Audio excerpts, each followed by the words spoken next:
Southwest Airlines go to France. And he's like, yeah, I just don't know what to do with all my investments. Hold on, honey. Yes, yeah, that's me. Oh, you know what? I can't pay. I know I haven't paid in 3 months. I know. Can I call you back tomorrow? I'll tell you tomorrow if I can pay or not. Oh, honey, that was Bill Gates. Just, come on, give me a break. And now Nextel, what it does, they make you hear the other person too. Like, I need that. Trying new materials like opening a Ginny Creek in Somalia. Doesn't work. Cut. Don't worry, this bit you'll never see it on the video. Back to my problem. I prayed, then I waited, and my hair was going, and my weight is going. I said, Lord, John 3:16, bring her over. I'll talk to her about you. Just send anybody. But in 1995, my father got sick. I went to Hog Hospital in Newport Beach with him. He had chest pain. They checked him. When he came out, we got the bill, $20,000.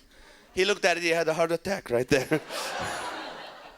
But no, my dad, they called me, I was on tour, they said, your dad is dying. So I flew into California, Southern California, where I was living, and I went to see my dad to the intensive care unit. And the nurse said, you can't see him. I said, why? It says ICU. He goes, come on in, smart pants, get in there. And I went there and I sat on the edge of the bed and I said, Dad, I love you. And he goes, I love you too, son. I said, how come you didn't say that all your life? Because I thought you knew. I'm like, no, but it would be nice to hear it from you. So you know what? Tell people you love them, because when you're dead, you can't talk. Can you imagine dead people talking? What would they say? That's him, officer. He's the one who killed me right there. I'm like, oh, not more flowers. Where is the tunnel? What I meant is give me a hug, not pull the plug.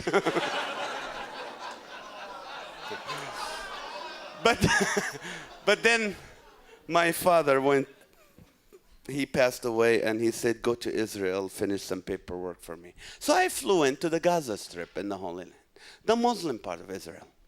99.5% Muslims. So I went there. The first night I'm there, I'm with my cousin, his fiance, and her sister. I'm telling about God, and he goes, don't listen to him, he's one of those Christians. And her sister said, me too. I said, wow, would you like to marry me? She goes, I was praying for a Christian guy to come to this part of the world. Let me fast for 3 days, I'll get back to you. 3 days later, she came back, she goes, I'm starving, let's do it. Yes. We got engaged. I came back to this country. I was on the phone with her. I love you too. But she was 10 hours ahead of me because she was in the Holy Land. We've been married 7 years. She's still 10 hours ahead of me. Are you married, sir? Your wife is 10 hours ahead of you. Ma'am, if you understand that, you'll save a beautiful marriage. Because when you ask him to take the trash out and he says, in a minute, honey, give him 10 hours. Don't come back to us. I told you take the trash out. It's not my time yet, okay? 1996, I went back. We got married. I brought her to this country for the first time. Took her to her first amusement park, Nordstrom's.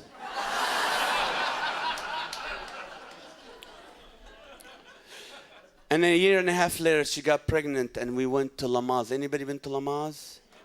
It's a French word that means don't waste your money. The baby's gonna come out anyway.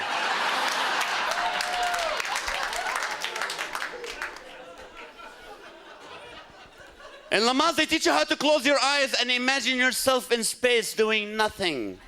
I imagine myself as a construction worker on the 270 on a Monday morning. And then her water broke, cramps. We ran to Hog Hospital in Newport Beach. I did the mistake every father does. I looked at my wife, I said, honey, I know how you feel. Lucifer came out at that moment. Like, get behind me, Satan. There is pains that men go through that women will never understand. Like when someone scratches your new car, women can never understand the agony and the pain a man goes through. Or if it's first and goal and they stand in front of the TV and talk to you. I know. Yes. And then Satan disappeared. My wife came back. And we had a beautiful baby boy. We named him Newport Beach.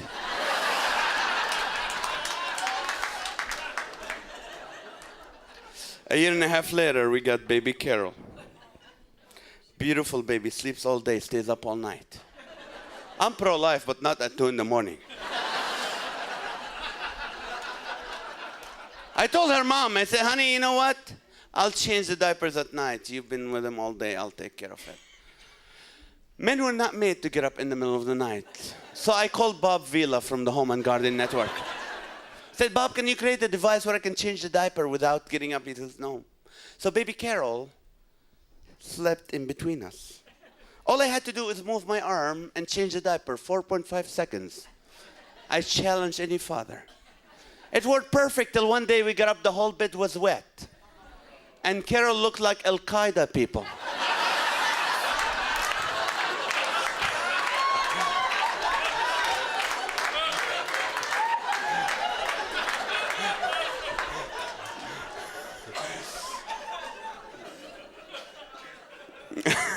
We decided to buy a house. We live in California. We pay like, what, $1,400 for half a bedroom and half a bath.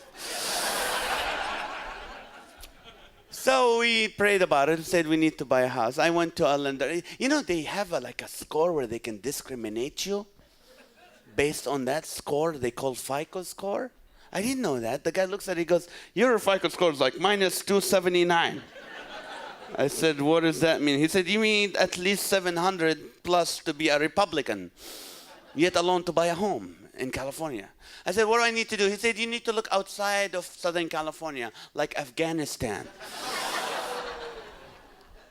I said, well, what do I need to fix it? He said, you need to be born again. I said, what are you preaching to me? He said, no, you need to die and be born again to get a better credit report.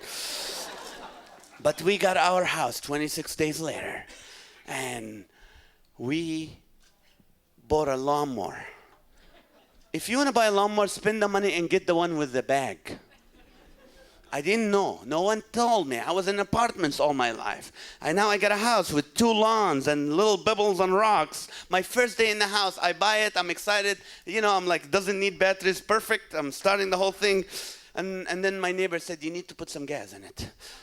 True story. This is how dumb I am when it comes to doing things. All I know is to do comedy. That's all I've been doing. I don't know anything else. So I started the thing. I'm going through the first, and I love it, you know, first day. I said, I'm not turning this baby off. It took me an hour to start it. Now my mom, my wife, and my kids are outside watching me because they've never seen me work before. So I'm going through the rocks and pebbles with my lawnmower and started shooting bullets at them. Broke every glass in the whole house.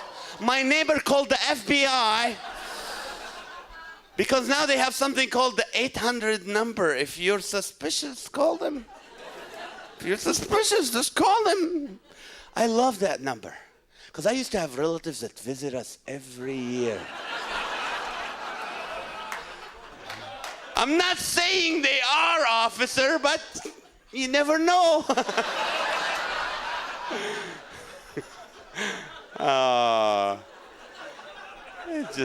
I'm having a great time with you guys here. You know, we got the house, we put a bedroom for our kids. Anybody have children here? Wow, good. We put a bedroom, we went and bought stuff because, you know, my kids, you know what, if it weren't for Disney, I would be a wealthy man. But my kids, they want a movie. Oh, can we get Cinderella? Yes, we can. 15, 20 bucks won't kill me. But now they want the outfit. And now they want the sheets and the wallpaper and everything and the castle. Hey, come on, kids. You know, I watched the 10 Commandments. I never had the desire to dress like Moses. Just enjoy the movie. My daughter, you know, she have the she have the Cinderella, Beauty and the Beast castles, and now she wants the Sleeping Beauty castle. Why does Sleeping Beauty need a castle? All she needs is the Craftsman adjustable bed. That's all. I mean, my kid has more real estate than I do. I don't like that. $100 a castle. I went to Disney. I said, do you have timeshare?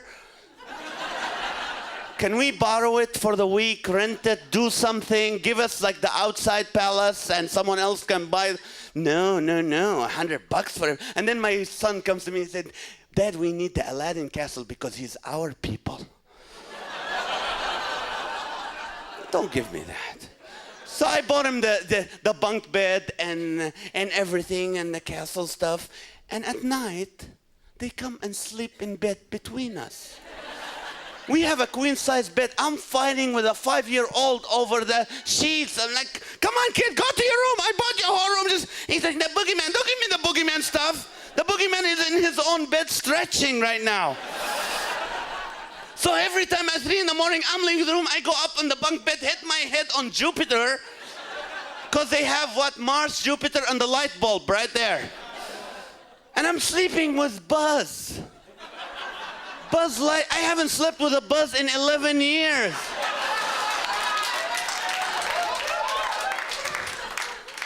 But I love my kids. I pray for them all the time because have you seen our schools in California? We have guns in schools. We have so much guns in schools that gun shops are having back to school sale. It's sad, but it's true. I'm serious. And have you seen the kids? They're all pierced now. They have metal in their faces. Not one, not two, a lot. They look like they had a fight with Home Depot. What kind of message are you trying to give people? I don't age, I rust. I'm hangable. If you want to pierce yourself, make sure you know that people are going to stare at it. Because some people do it and they want you to act normal. You can't. I went to a restaurant the other day and this kid has an eye ring that was tight. He's like, can I help you? Like, yeah, oh. He goes, what are you looking at? What do you think I'm looking at? When you went to get this done, you knew that's all what people are going to start looking at. He goes, what do you want me to do? Well, don't go fishing. Then another guy comes out with 10 rings in his lip. Like a mere keychain. Take him out. He took him off. He started drinking. He started leaking. Then a guy comes out with blue hair. How do you get blue hair? You chewing these 2,000 flush cubes? Don't get blue hair. You confuse birds. Oh, water. No, it's a head. This guy had a nose ring and an earring and a chain that went across. And if you pull it, it flushes. I'm Nazareth. Thank you so much. God bless you all. Thank you. Thank you.